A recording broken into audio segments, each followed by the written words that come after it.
அதே போல அரசு குடும்பத்தில் இருந்து நான் வந்தவன் இல்லை என்று முதல்வர் சொல்லும் பொழுது வரவேற்றார்கள் அனைவரும்.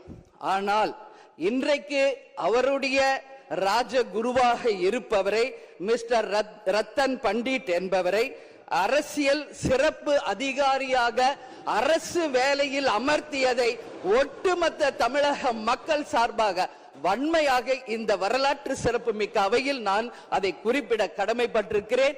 அப்படி உங்களுக்கு ராஜகுருவா இருந்தா உங்க பர்சனலா அவரை வச்சுக்கணும். பட் அவரை அரசு உயர் பதவியில கொண்டு இளைஞர்களை நம்பி மக்கள் வாக்களிச்சிருக்காங்க.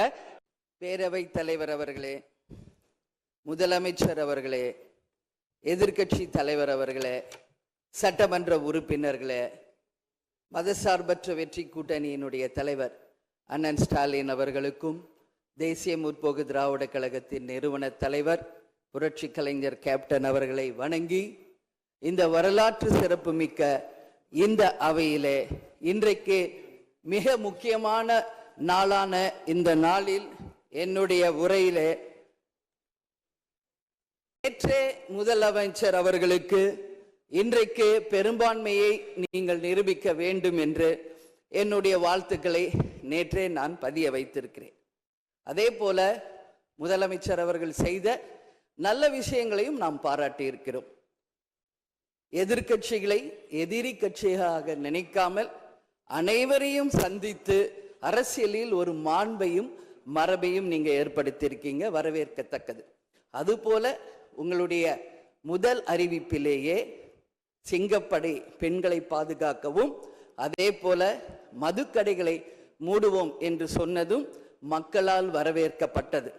அந்த வகையில் முதலில் 717 மதுக்கடைகளை மூடியது ஒட்டுமொத்த தமிழக மக்களால் வரவேற்கப்பட்டது. கோவில்கள் மற்றும் பள்ளி வளாகங்கள் அருகில் இருந்த மதுக்கடைகளை முதல் முறையாக நம்ம ஃபர்ஸ்ட் ஸ்டெப்ல இன்னைக்கு மூடியிருக்கோம். அடுத்தது இன்றைக்கு மீனவர்களை பாதுகாக்க ஒரு அறிவிப்பு அரசாங்கத்தின் மூலம் வந்திருக்கிறது. அதையும் தேமுதிக வரவேற்கிறது. இதையெல்லாம் இருப்பினும் முதல்வர் அவர்களே, நீங்கள் அன்றைக்கு பதவியேற்ற அன்றைக்கு சொன்னது உங்களுடைய ஆட்சி வெளிப்படையான ஆட்சியாக இருக்கும், மக்களுக்கும் தமிழ்நாட்டுக்கும் ஒரு முன்னுதாரணமான ஆட்சியாக இருக்கும் அப்படின்னு தான் நீங்க அன்னைக்கு சொன்னீங்க. அதுபோல அரசு குடும்பத்தில் இருந்து வந்தவன் அல்ல, ஒரு எளிமையான குடும்பத்தில் இருந்து வந்தவன் தான் என்பதை முதலமைச்சராக நீங்க பதவியேற்றதை அனைவருமே வரவேற்றோம், மக்களும் வரவேற்றனர். நாம் சொல்லும் செயலும் ஒன்றாக இருக்க வேண்டும் என்பதில் யாருக்கும் மாற்று கருத்து கிடையாது. வரலாற்று சிறப்புமிக்க இந்த அவையில இன்றைக்கு பெரும்பான்மையை நிரூபிக்க வேண்டிய தருணத்தில் முதல் முறையாக மனவேதனையோடு நான் பதிய வைக்கிறேன்.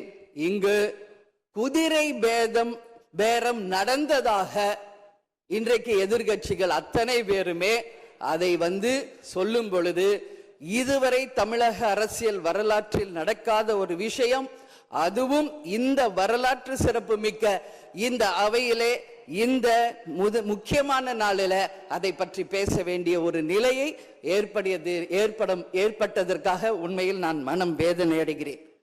அதே போல முதலமைச்சர் அன்னைக்கு சொன்னாரு, இங்க முகமூடி யாரும் செல்ல வேண்டிய அவசியம் இல்லை, அனைவருக்கும் ஒரு வெளிப்படையான ஆட்சி தான் செய்வோம் என்று. அப்படி இருக்கையில் முதல்வர் அவர்களை சந்திக்க யார் முகத்தை மூடிக்கொண்டு அன்று வாகனத்தில் சென்றார்கள் என்பதை நிச்சயமாக மக்களுக்கு தெரியப்படுத்த வேண்டும் என்பதை இந்த நேரத்திலே நான் கேட்டுக்கொள்கிறேன். ஏன்னா அதற்கு காரணம் குதிரை பேரம் என்றால் இதைவிட ஒரு தலைகுனிவு இந்த வரலாற்று சிறப்புமிக்க அவையில் எதுவுமே கிடையாது. நிச்சயம் முதல்வர் அதற்கு பதில் சொல்வார் என்று நான் எதிர்பார்க்கிறேன். அதே போல அரசு குடும்பத்தில் இருந்து நான் வந்தவன் இல்லை என்று முதல்வர் சொல்லும் பொழுது வரவேற்றார்கள் அனைவரும்.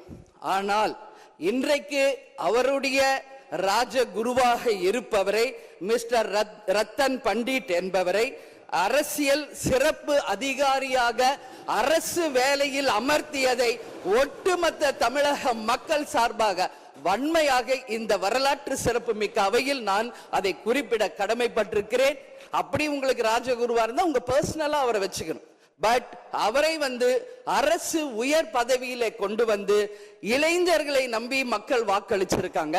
இந்த இளைஞர்களுக்கு நீங்கள் என்ன உதாரணத்தை சொல்கிறீர்கள், என்ன வரலாற்றை நீங்கள் சொல்ல விரும்புகிறீர்கள், வருங்கால இளைஞர்களுக்கும் எதிர்காலத்திற்கும் இதன் மூலம் என்ன மெசேஜ் நீங்க சொல்றீங்க அப்படிங்கறத நிச்சயம் தெளிவுபடுத்தணும். ஏன்னா இன்னைக்கு மக்கள் ஜனநாயகத்தை நம்பி இளைஞர்கள் கையில ஆட்சியை கொடுத்திருக்கிறார்கள். அப்போ வருங்காலம் இளைஞர்களும் வருங்காலத்திற்கும் இந்த அரசு ஒரு முன் உதாரணமா இருக்க வேண்டும் என்பதுதான் என்னுடைய ஒரு கோரிக்கை என்பதை இந்த நேரத்தில் நான் ஆணித்தரமாக பதிய வைக்கிறேன். அது மட்டும் கிடையாது, இந்த ஆட்சி மக்களுக்கான ஒரு நேர்மையான ஆட்சியா இருக்கணும். ஜனநாயகத்தின் மீதும் மக்கள் மீதும் நம்பிக்கை கொண்டு மக்கள் தீர்ப்பே மகேசன் தீர்ப்பு என்று சொல்லக்கூடிய அளவு எதிர்காலத்தில் இந்த ஆட்சி நிச்சயமாக இளைஞர்களுக்கும் எதிர்காலத்திற்கும் நல்ல வகையில எடுத்துக்காட்டாக இருக்க வேண்டும் என்று கேட்டுக்கொண்டு, நான் சார்ந்த இயக்கமான தேசிய முற்போக்கு திராவிட கழகத்தின் சார்பாகவும் எங்கள் நிறுவன தலைவர் அன்பு தலைவர் கேப்டன் அவர்களை வணங்கி விடைபெறுகிறேன். நன்றி.